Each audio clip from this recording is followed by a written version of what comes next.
اعوذ باللہ من الشیطان الرجیم بسم اللہ الرحمن الرحیم وَإِذْ قُلْنَا لِلْمَلَائِكَةِ اسْجُدُوا لِآدَمَ، اور اس وقت کا تذکرہ سنو جب ہم نے فرشتوں سے کہا کہ آدم کو سجدہ کرو، فَسَجَدُوا إِلَّا إِبْلِيسَ، چنانچہ سب نے سجدہ کیا سوائے ابلیس کے، ابا، اس نے انکار کیا، واستکبر، اور متکبرانہ رویہ اختیار کیا، وَكَانَ مِنَ الْكَافِرِينَ، اور کافروں میں شامل ہو گیا۔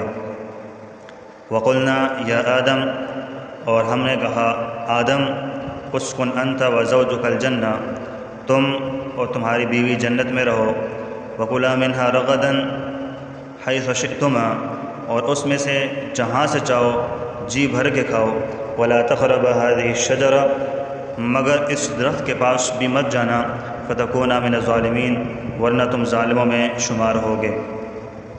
فَأَزَلَّهُمَا الشَّيْطَانُ عَنْهَا، پس شیطان نے ان دونوں کو وہاں سے ڈگمگا دیا، فَأَخْرَجَهُمَا مِمَّا كَانَ فِيهِ، اور جس عیش میں وہ تھے اس سے انہیں نکال کر رہا۔ وَقُلْنَا اهْبِطُوا، اور ہم نے آدم، ان کی بیوی اور ابلیس سے کہا اب تم سب یہاں سے اتر جاؤ، بَعْضُكُمْ لِبَعْضٍ عَدُوٌّ، تم ایک دوسرے کے دشمن ہوگے، وَلَكُمْ فِي الْأَرْضِ مُسْتَقَرٌّ، اور تمہارے لیے ایک مدت تک زمین میں ٹھہرنا ہے، وَمَتَاعٌ إِلَىٰ حِينٍ، اور کسی قدر فائدہ اٹھانا طے کر دیا گیا ہے۔ فَتَلَقَّىٰ آدَمُ مِن رَّبِّهِ كَلِمَاتٍ، پھر آدم علیہ السلام نے اپنے پروردگار سے توبہ کے کچھ الفاظ سیکھ لیے، فَتَابَ عَلَيْهِ، چنانچہ اللہ نے ان کی توبہ قبول کر لی، إِنَّهُ هُوَ التَّوَّابُ الرَّحِيمُ، بے شک وہ بہت معاف کرنے والا بڑا مہربان ہے۔ قُلْنَا اهْبِطُوا مِنْهَا جَمِيعًا، ہم نے کہا اب تم سب یہاں سے اتر جاؤ، فَإِمَّا يَأْتِيَنَّكُم مِّنِّي هُدًى، پھر اگر میری طرف سے کوئی ہدایت تمہیں پہنچے، فَمَن تَبِعَ هُدَايَ فَلَا خَوْفٌ عَلَيْهِمْ وَلَا هُمْ يَحْزَنُونَ، تو جو لوگ میری ہدایت کی پیروی کریں گے ان کو نہ کوئی خوف ہوگا اور نہ وہ کسی غم میں مبتلا ہوں گے۔ وَالَّذِينَ كَفَرُوا وَكَذَّبُوا بِآيَاتِنَا، اور جو لوگ کفر کا ارتکاب کریں گے اور ہماری آیتوں کو جھٹلائیں گے، أُولَٰئِكَ أَصْحَابُ النَّارِ، وہ لوگ دوزخ والے ہوں گے، ہم فیہا خالدون، جہاں وہ ہمیشہ ہمیشہ کے لیے رہیں گے۔ صدق اللہ العظیم۔ وَإِذْ قُلْنَا لِلْمَلَائِكَةِ اسْجُدُوا، اور جب کہا ہم نے فرشتوں کو اسجدوا لآدم، کہ سجدہ کرو آدم علیہ السلام کو، فَسَجَدُوا إِلَّا إِبْلِيسَ، تو سارے فرشتوں نے سجدہ کیا سوائے ابلیس کے۔ ابلیس نے کیا عمل اختیار کیا اس وقت؟ ابا واستکبر، اس نے انکار کیا، تکبر کر دیا جس نے، وَكَانَ مِنَ الْكَافِرِينَ، کافروں میں شامل ہو گیا۔ یہاں یہ سوال پیدا ہوتا ہے کہ اللہ تعالیٰ نے سجدہ کرنے کا حکم تو فرشتوں کو دیا تھا، اور ابلیس تو جنات میں سے تھا، کان من الجن، تو اس کے متعلق کیوں فرمایا کہ اس نے انکار کر دیا اور تکبر کیا؟ تو جب اس کو حکم ہی نہیں تھا تو اس نے انکار کس طرح کیا؟ تو یہ بات یاد رکھیں، یہ اعتراض ٹھیک نہیں ہے۔ وجہ اس کی ہے کہ قرآن کریم میں ایک جگہ پر اجمال ہوتا ہے اور دوسری جگہ اس کی تفصیل ہوتی ہے۔ یہاں پر مختصر یہ کہا، لیکن دوسری جگہ پر ایک اور جگہ وہاں پر بھی اللہ نے اس کو بھی حکم دیا تھا سجدہ کرنے کا، تو یہاں تو صرف فرشتوں کو سجدہ کا حکم ہے۔ اور اسی طرح سورہ اعراف ہے، اس کے دوسرے رکوع کے اندر فرمایا کہ یا ابلیس ما منعک ان تسجد اذ امرتک، کہ اے ابلیس تجھے کس نے منع کیا سجدہ کرنے سے جب میں نے تجھے حکم دیا؟ تو اس سے معلوم ہو گیا کہ ابلیس کو بھی سجدہ کرنے کا حکم تھا اگر اس نے انکار کر دیا تھا، اور فرشتوں نے اللہ کے حکم پر عمل کیا تھا۔ فسجد الملائکۃ کلھم اجمعون، بس تمام فرشتوں نے اکٹھے سجدہ کیا۔ اجمعون کا لفظ یہ بتا رہا ہے کہ سب نے اکٹھے سجدہ کیا، ایسے نہیں کہ بعضوں نے کیا بعضوں نے نہ کیا ہو۔ کلھم کا حکم یہ بتا رہا ہے کہ سب نے سجدہ کیا ہے، اور اجمعون ایک ہی وقت میں سب نے سجدہ کر دیا۔ اور جب اللہ تعالیٰ نے کہا تو نے سجدہ کیوں نہیں کیا ابلیس کو، تو وہ کہنے لگا انا خیر من خلقتنی من نار وخلقتہ من طین، کہ میں اس سے بہتر ہوں، مجھے تو نے آگ سے پیدا کیا ہے، اور آگ میں چونکہ شعلہ ہوتا ہے، بلندی ہوتی ہے، اور اس کو تو نے مٹی سے پیدا کیا، اور جو مٹی پاؤں کے نیچے کچلی جاتی ہے، تو اس کو میں کیوں پھر سجدہ کروں؟ دوسرے مقام پر ابلیس کہنے لگا اسجد لمن خلقت طینا، کیا میں اس کو سجدہ کروں جس کو تو نے مٹی سے پیدا کیا؟ اس سے یہ پتہ چلا کہ سب سے پہلے جو بشر کی، انسان کی حقارت بیان کی ہے، انسان کو سب سے پہلے حقیر سمجھنے والا وہ یہی ابلیس تھا۔ ارأیتک ھذا الذی کرمت علی، یہ وہ ہے کہ جس کو تو نے میرے اوپر فضیلت دی ہے، یہ ابلیس کے الفاظ تھے۔ اس نے کہا کہ یہ وہ انسان ہے جس کو تو نے میرے اوپر فضیلت دی ہے، تو رب تعالیٰ کے سامنے تان بازی کرنا شروع کر دیا اس نے۔ اور یہ بات سمجھے کہ سب سے پہلے بشر کی تعریف کرنے والے وہ فرشتے تھے، اور سب سے پہلے انسان کی تذلیل کرنے والا اور حقیر سمجھنے والا اور وہ یہی ابلیس تھا۔ مولانا روم رحمۃ اللہ علیہ ایک حکایت بیان کر کے فرماتے ہیں کہ کاش ابلیس سلطان محمود غزنوی کے غلام جو ایاز تھا اس سے وہ سبق حاصل کر لیتا۔ سلطان محمود غزنوی رحمۃ اللہ علیہ کے دور حکومت میں ایک چھوٹا سا لڑکا تھا جس کا نام ایاز تھا، اور یہ بہت ذہین اور سمجھدار تھا۔ اس کو سلطان محمود اب مجلس میں اپنے ساتھ بٹھایا کرتے تھے، اور وزیروں کو مشیروں کو یہ بات بڑی ناگوار گزرتی تھی۔ انہوں نے کہا حضرت یہ چھوٹا سا بچہ آپ کے پاس بیٹھا رہتا ہے، کسی بڑے آدمی کو اپنے پاس بٹھایا کریں۔ اس وقت تو غزنوی رحمۃ اللہ علیہ خاموش رہے، مگر جب انہوں نے ہندوستان پر حملہ کیا اور سومنات کا جو مندر تھا اس کو گرایا، اور ہندوستان کے جو قیمتی ہیرے اور جواہرات افغانستان سے پہنچے ان میں ایک بہت بڑا قیمتی ہیرا بھی تھا، انہوں نے اپنے غلام کو حکم دیا کہ ایک پتھر اور ایک ہتھوڑا لا کر میرے سامنے رکھ دو۔ غلام نے پتھر اور ہتھوڑا لا کر رکھ دیا۔ جب مجلس جم گئی تو سلطان محمود غزنوی رحمۃ اللہ علیہ نے جیب سے وہ قیمتی ہیرا نکالا اور ایک وزیر کو کہا کہ اس کو پتھر پر رکھ کر توڑ دو۔ اس نے کہا بہت قیمتی ہیرا ہے، اس کو نہیں توڑنا چاہیے، اور نہ اس نے توڑا ہی نہیں، وہ چلا گیا۔ دوسرے وزیر کو کہا، اس نے بھی کہا کہ نہ توڑیں۔ تیسرے کو کہا، اس نے بھی نہ توڑیں۔ الغرض وزیروں مشیروں میں سے جب کسی نے ہیرے کو نہ توڑا تو سلطان محمود غزنوی نے ایاز کو کہا کہ لو بیٹے تم اس ہیرے کو توڑو۔ ایاز نے ہیرے کو پتھر پر رکھ کر ہتھوڑے سے ٹکڑے ٹکڑے کر دیا۔ سلطان محمود غزنوی نے ایاز کو کہا بیٹا یہ تو بڑا قیمتی ہیرا تھا، سب مشیروں وزیروں نے توڑنے سے انکار کر دیا اور تو نے اس کو کیوں توڑ دیا؟ تو ایاز نے کہا بے شک ہیرا بہت قیمتی تھا، میں مانتا ہوں اس چیز کو، مگر میرے آقا کا حکم اس سے بھی کہیں زیادہ قیمتی تھا، اس لیے میں نے اس ہیرے کو توڑ دیا۔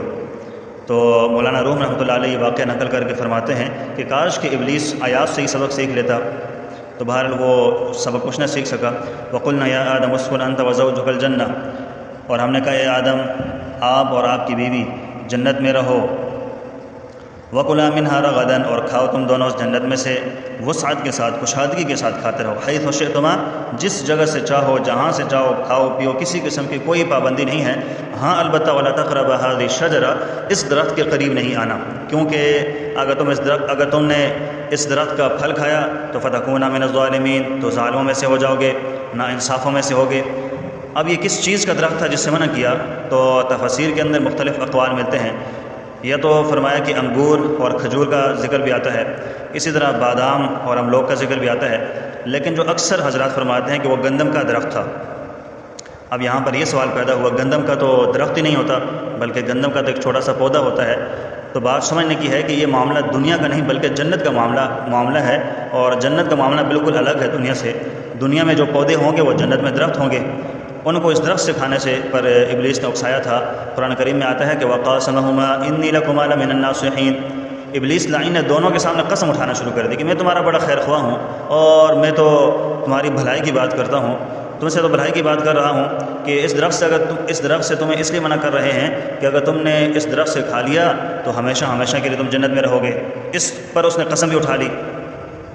تو حضرت آدم علیہ السلام نے خیال کیا کہ ابلیس تو ہے مگر قسم تو اس نے اللہ تعالیٰ کی اٹھا دی ہے، تو مطلب یہ جھوٹ نہیں بول رہا ہوگا، سچ ہی بول رہا ہوگا۔ اسی طرح حضرت حوا علیہ السلام نے بھی اکسایا۔ تو بخاری شریف میں یہ حدیث ہے کہ اگر حوا علیہ السلام خیانت نہ کرتی تو کوئی عورت خیانت نہ کرتی۔ بہرحال دنیا میں آنا ان کا مقدر تھا۔ فلما ذاق الشجرہ، پس جب انہوں نے اس درخت کے پھل کو چکھ لیا تو بدت لہما سوآتہما، ان کے ستر کھل چکے تھے۔ وطفقا یخصفان علیہما من ورق الجنہ، وہ اپنے اوپر بہشت کے جو پتے تھے وہ جوڑ جوڑ کر اپنی جو شرمگاہوں کو وہ چھپانا انہوں نے شروع کر دیا۔ تو بہرحال دونوں کے جسم ظاہر ہو گئے۔ اللہ تعالیٰ کی شان کے درخت بھی وہاں پر اپنی حالت سے پھر گئے کہ وہ ستر پوشی کے لیے جس درخت کے قریب جاتے تو اس کی ٹہنی اوپر ہو جاتی تھی۔ بالآخر انجیر کا درخت مل گیا کہ اس کے ذریعے سے انہوں نے اپنے جسم کو چھپا لیا تھا، ستر کو چھپا لیا تھا۔ تو پھر اللہ تعالیٰ نے فرمایا الم انہکم عن تلکم الشجرہ، میں نے تمہیں اس درخت کے قریب جانے سے منع نہیں کیا تھا۔ وَأَقُلْ لَكُمَا إِنَّ الشَّيْطَانَ لَكُمْ عَدُوٌّ مُّبِينٌ، اور تمہیں میں نے کہا نہیں تھا کہ شیطان تمہارا کھلا دشمن ہے۔ حضرت آدم علیہ السلام نے رب تعالیٰ کے سامنے کوئی حجت بازی نہیں کی، حالانکہ اگر وہ منطقی اعتبار سے اگر لڑائی جھگڑا کرنا شروع کرتے، وہاں اللہ کے سامنے قیل و قال کرنا شروع کرتے، یہ کہتے ابلیس سے پوچھیں اس نے تو جھوٹی قسم کھائی تھی آپ کی، تو دھوکہ تو اس نے مجھے دیا تھا۔ تو بہرحال آدم علیہ السلام نے کوئی آگے سے بات چیت نہیں کی، اور انسان کی شرافت کا بھی یہاں سے پتہ چلا۔ آدم علیہ السلام نے سیدھے یہ الفاظ فرمائے قال ربنا ظلمنا انفسنا وان لم تغفر لنا وترحمنا لنكونن من الخاسرین، دونوں نے کہا کہ ہمارے پروردگار ہم نے اپنی جانوں پر ظلم کیا ہے، آپ ہمیں معاف کر دیں، اگر آپ معاف نہیں کریں گے تو ہم کس سے معافی مانگیں گے، اگر آپ ہم پر رحم نہیں کریں گے ہم خسارے میں ہوں گے۔ تو یہی انسان کی شرافت بھی ہے کہ رب تعالیٰ کے حکم کے سامنے وہ اکڑتا نہیں ہے، اللہ کے حکم کو تسلیم کر لیتا ہے۔ اب رہی بات یہ آدم علیہ السلام سے یہ خطا کیوں ہوئی کہ اس درخت کو منع کیا تھا تو کیسے ہو گئی، تو امام بغوی رحمۃ اللہ علیہ فرماتے ہیں، وہ بڑے مفسر ہیں، کہ اللہ تعالیٰ نے فرمایا کہ لا تقربا هذه الشجرہ، اس درخت کے قریب نہ جانا۔ تو جس درخت کی طرف اشارہ کر کے اللہ نے فرمایا تھا تو انہوں نے وہ سمجھا کہ یہ مخصوص یہی درخت ہے، اس کے علاوہ دوسرے درخت سے کھا لیا تو کوئی مسئلہ نہیں ہوگا، تو ان کی سمجھ میں ایسی بات آئی تو اس لیے انہوں نے دوسرے درخت سے کھا لیا۔ دوسری وجہ یہ بیان فرماتے ہیں کہ حضرت آدم علیہ السلام نے جو منع کیا تھا اللہ تعالیٰ نے، وہ یہ سمجھے کہ یہ مکروہ، یہ جو منع کیا جا رہا ہے تحریمی نہیں ہے بلکہ حرام نہیں ہے، بلکہ ایسے ہی ہمیں کہا جا رہا ہے کہ اس کے قریب آ جانا۔ وہ یہ سمجھ رہے تھے کہ اس سے بچنا تو بہتر ہے، ٹھیک ہے بچیں گے، لیکن اگر اس سے ہم نے کھا بھی لیا تو ہم کوئی گنہگار تو نہیں ہوں گے، یا تو انہوں نے یہ سمجھ لیا تھا اس لیے انہوں نے وہاں سے کھا لیا تھا۔ تیسری وجہ یہ ہے کہ شیطان کی قسم سے مغالطہ ہوا، کہ جو یہ قسم اٹھا کر کہہ رہا تھا کہ تم کھا لو، تو آدم علیہ السلام سمجھے کہ شاید کہ اللہ تعالیٰ نے پہلا جو حکم دیا تھا نہ کھانے والا وہ ختم کر دیا ہو، اب اللہ نے کہہ دیا ہو کہ کھا سکتے ہو، تو وہ مجھے حکم کا ابھی تک پتہ نہ چلا ہو، شاید اس کو پتہ چل گیا ہو، تو اسی لیے مجھے یہ کہہ رہا ہے کہ اسے کھا لیں، تو اسی لیے آدم علیہ السلام نے کھا لیا ہو۔ بہرحال جو کچھ بھی ہو دنیا میں آنا مقدر تھا، آدم علیہ السلام اور حضرت حوا علیہ السلام کا زمین پر اتار دیے گئے۔ اللہ تعالیٰ نے فرمایا فَأَزَلَّهُمَا الشَّيْطَانُ عَنْهَا، پس پھسلایا ان دونوں کو شیطان نے اس درخت سے۔ نتیجہ کیا نکلا؟ فَأَخْرَجَهُمَا مِمَّا كَانَ فِيهِ، جن خوشیوں کے اندر وہ تھے جنت میں، وہاں سے اللہ نے ان کو نکال دیا۔ وَقُلْنَا اهْبِطُوا بَعْضُكُمْ لِبَعْضٍ عَدُوٌّ، اور اللہ نے کیا فرمایا جی کہ تم اتر جاؤ یہاں سے جنت میں سے، تمہارے بعض کے دشمن ہوں گے، یعنی تمہاری نسل میں ایک دوسرے کی دشمنی چلے گی۔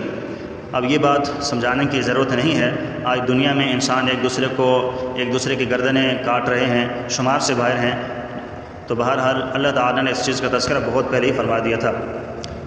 اچھا، آدم علیہ السلام جب اترے تھے کہاں پہ تھے اور حضرت حوا علیہ السلام کہاں پہ تھی؟ تو آدم علیہ السلام کو سری لنکا کا ایک جزیرہ ہے سراندیپ، وہاں پر اتارا گیا تھا، اور حضرت حوا علیہ السلام کو سرزمین عرب میں وہاں پر اتار دیا گیا تھا۔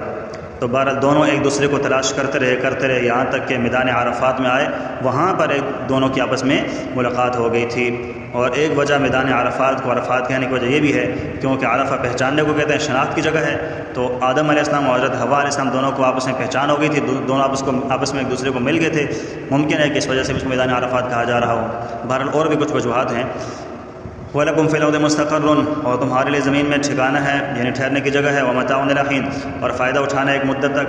فَتَلَقَّىٰ آدَمُ مِن رَّبِّهِ كَلِمَاتٍ، بس آدم علیہ السلام نے اللہ تعالیٰ سے چند کلمات حاصل کر لیے تھے توبہ کے لیے۔ وہ کلمات کیا تھے؟ وہ 8ویں سپارے کے اندر ہے، رَبَّنَا ظَلَمْنَا أَنفُسَنَا وَإِن لَّمْ تَغْفِرْ لَنَا وَتَرْحَمْنَا لَنَكُونَنَّ مِنَ الْخَاسِرِينَ۔ پھر کیا ہوا جی؟ فَتَابَ عَلَيْهِ، اللہ نے ان کے رجوع کرنا قبول کر دیا، اللہ نے ان کی توبہ کو قبول کر دیا۔ اللہ تو انہ تواب الرحیم ہے، اللہ تو توبہ قبول کرنے والا ہے۔ قُلْنَا اهْبِطُوا مِنْهَا جَمِيعًا، ہم نے کہا کہ تم سارے کے سارے یہاں سے اتر جاؤ۔ فَإِمَّا يَأْتِيَنَّكُم مِّنِّي هُدًى، پس اگر آئے تمہارے پاس میری طرف سے ہدایت، تو فَمَن تَبِعَ هُدَايَ، پس جس نے میری ہدایت کی پیروی کی، فَلَا خَوْفٌ عَلَيْهِمْ وَلَا هُمْ يَحْزَنُونَ، نہ اس پر کسی قسم کا خوف ہوگا اور نہ وہ غمزدہ ہوگا۔ یعنی کہ آئندہ کسی شے کا خدشہ ہو تو اس کو خوف کہتے ہیں، اور گزری ہوئی کسی معاملے پر کسی چیز پر افسوس ہو تو اس کو غم کہتے ہیں۔ تو جب یہ جنت میں داخل ہو جائیں گے تو نہ آئندہ کسی قسم کا خوف ہوگا کہ ہمارے ساتھ کیا معاملہ ہوگا، جہنم میں نہ ڈال دیں گے وہ، تو آئندہ کسی قسم کا خوف نہیں ہوگا، ان کو یقین ہوگا کہ اللہ ان کو جنت میں جگہ عطا فرمائے گا، اپنی رضامندی نصیب کرے گا، اور نہ گزشتہ زندگی پر پشیمانی ہوگی کہ زندگی میں ہم نے کیا کر دیا، ہم نے تو گناہ کر دیے وہ، تو ان کو کسی قسم کی پریشانی دنیاوی زندگی پر بھی نہیں ہوگی، کیونکہ وہ لوگ دنیا میں نیکی کر کے گئے ہوں گے۔ تو بہرحال اللہ تعالیٰ ہمارے ساتھ بھی یہی معاملہ فرمائے کہ ہمارے اوپر بھی لا خوف علیہم ولا هم يحزنون، نہ آگے کسی قسم کا خوف ہو اور نہ گزشتہ زندگی پر کسی قسم کا غم ہو۔ والذین کفروا، اور جن لوگوں نے کفر کیا، وکذبوا بآیاتنا، اور جھٹلایا ہماری آیتوں کو، اولئک اصحاب النار، وہ دوزخ والے ہوں گے، ہم فیہا خالدون، اور اس دوزخ کے اندر وہ ہمیشہ ہمیشہ کے لیے رہیں گے، وہاں پر ہی جلیں گے، مریں گے، پھر دوبارہ زندہ کیا جائیں گے۔ تو بہرحال وہاں سے نکلنے کا کسی قسم کا کوئی بھی حربہ استعمال نہیں ہو سکے گا۔ بہرحال اللہ تعالیٰ سے دعا ہے کہ اللہ تعالیٰ ہم سب کو جنت میں اکٹھا فرمائے اور ہمیں ایسے عمل کرنے کی توفیق نصیب فرمائے کہ جن اعمال کی بدولت اللہ کی رضا نصیب ہوتی ہے۔